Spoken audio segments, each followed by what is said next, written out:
Hey guys, I'm Kyle. In today's video, I'm going to show you how to restore Snapstreak on Snapchat. So let's get started. So now here we are on Snapchat. And from here, if you don't want to restore your Snapstreak through the app or you don't want to pay anything, then I have an alternative method for you. So from here, you want to go back and then you want to go into your browser. And from here, basically, you want to go into help.snapchat.com. And then you would now be redirected here to the Snapchat support. So from here, what you want to do is you want to scroll down until you see the contact us button. As you can see, you need to get in touch, contact us. So tap on that button right there. So let's wait for it. And then here you can submit a request. So you can tap on I lost my Snapstreak right there.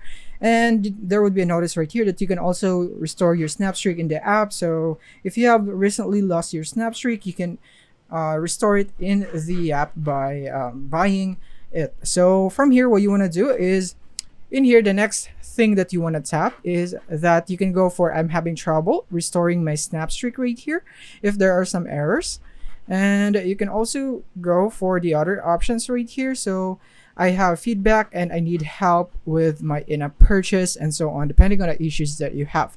So from here, you can just provide your username, your email, your mobile number, and make sure that everything that you type right here is associated to your Snapchat's account, and then your friend's username right there. And when did you start having these issues? How long was your Snapstreak before it expired? And did you see the timeless icon or the time icon right here? You can just provide all of the details right here. And once you have provided all of the details, you can now proceed into submitting it right here and so on. So that is basically it on how you can restore a Snapstreak on Snapchat. Thank you for watching.